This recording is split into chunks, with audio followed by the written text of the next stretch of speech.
You're listening to the Imprint Podcast.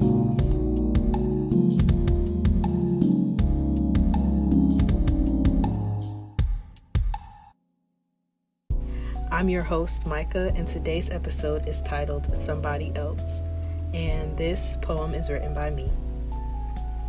I'm afraid that you'll move on, you'll forget about me. You'll find someone that's worth it, you'll find someone that's perfect.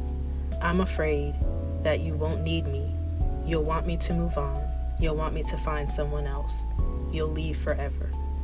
I'm afraid that I won't get a chance, that you'll never look back. But most of all, I'm afraid that you'll love somebody else. So this poem was also written on June 29th of 2019. Just like the one from Monday, I was hurting. I felt like I was losing more than I was gaining. I was going through a major transition in my life. I was moving out, and I felt like even though I was doing something that God was calling me to do, I was also missing out on the things that I already had going, or the things that I thought were going to benefit me, or I thought were going to work out. And I feel like with anything, when you're going through a transition or you're going through a period of change, those are normal things to feel, because it's like I want to embrace the new, but I'm afraid of letting go of the past and what's old. So yeah, that's, kind of a background about that. So I'm going to just read through it piece by piece. So the first stanza says, I'm afraid that you'll move on, you'll forget about me. And this is talking about life itself. Feeling like life is going to move faster than you, and the opportunities that you thought were going to happen, or the way you thought life was going to work, it's just going to miss you completely, and you'll have to figure it out on your own.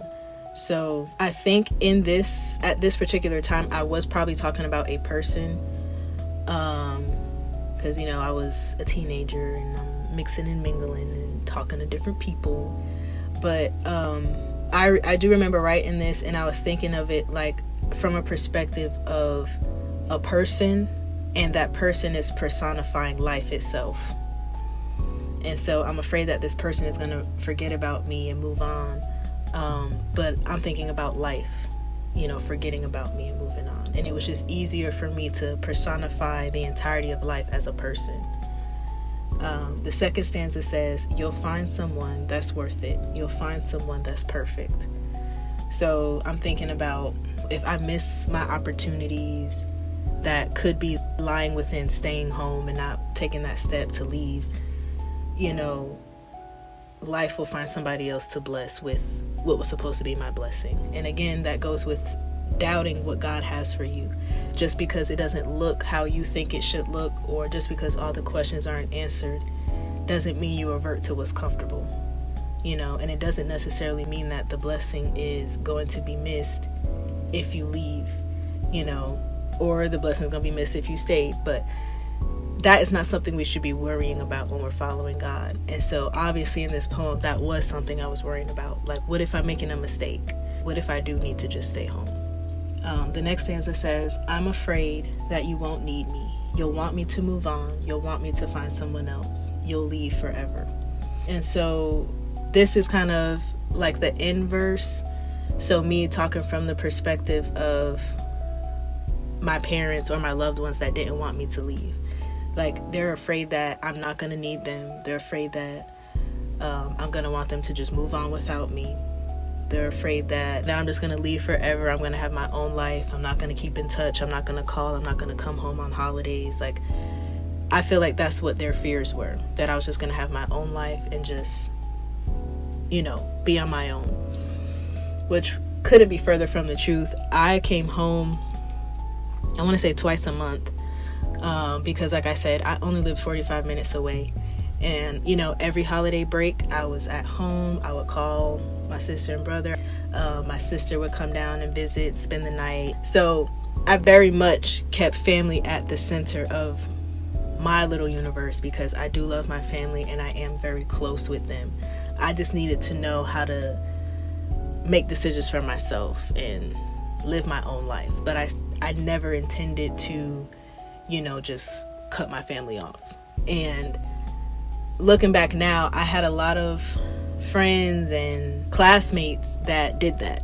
They went to college and they never talked to their families. They never went home. They never called. They never checked in. And I was like, I could not do that. As much as I get annoyed and irritated with my family, as most people do, I was never in a space where I was like, I'm never going home. The next stanza says, I'm afraid that I won't get a chance, that you'll never look back. And so this is coming more from my side, saying that if this college thing goes wrong, I am afraid that all of the time I wasted, I won't get back. All the opportunities that I missed out on, I'm never going to get back. That's real. A lot of people feel like they're in catch-22 situations where it's like, I'm gaining to lose and I'm losing to gain. And what is going to outweigh the other? And that is what frame of mind I was in, just not knowing. And the last stanza says, but most of all, I'm afraid that you will love somebody else. That's writing from my family's point of view, and that's writing from my point of view. I'm afraid that life will move on and choose someone else to have the opportunities I was supposed to have. And my family is afraid that I will move on and choose a lifestyle that doesn't fit them or doesn't, include them. So that was actually pretty powerful, if you ask me, to be thinking that way and write from all of those different perspectives, and then a person to kind of personify what life is like and encompass a group of people. In this case, that group of people being my family. And I have no regrets in the decision I made to come here, because like I said in the last episode on Monday, this was a God thing. However, just because you're walking in God's purpose doesn't mean you don't have these feelings of doubt or feelings of what if. So I like the kind of the figurative language, comparing. It's kind of like I'm weighing my options on a scale, and I'm using the relationship between two people as a way to talk about all of my options. It's kind of like when you're breaking up with somebody, you're afraid they're going to move on. You're afraid they're going to tell you deserve better, and in life, you're afraid that you may not be good enough, and you may feel like life will just choose somebody that's better, someone that's more equipped. And God is like, if I'm calling you, then you are good enough and you are equipped. So all of the doubt, you can just let that go, because it's irrelevant. I feel like in life, you have to be willing to make those types of sacrifices to know that if I lose everything, at least I gained a closer relationship with God. At least I was obedient to His word. At least I was able to put myself out there to even step out on faith. A lot of people do not see things that way. I know I didn't see things that way at that time. But when you are able to kind of take yourself out of the situation and look at both sides, you can see like, maybe it won't be so bad.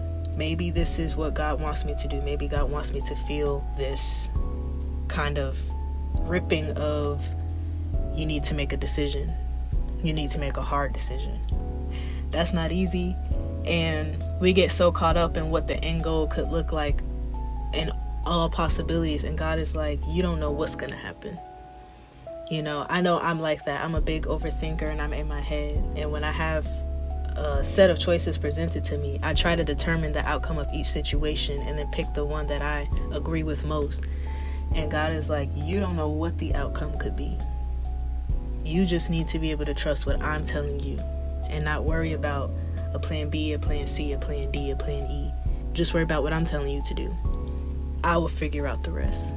Why I think this poem is important is because it's important to understand that you're not alone when you're having feelings of doubt and when you're having second thoughts and when you're getting cold feet. You're not alone. Everybody goes through it. And it kind of helps us put things into perspective, and it definitely helps us see, like, is this God's plan that He has for me, or is this me kind of trying to take the reins and figure out my own life?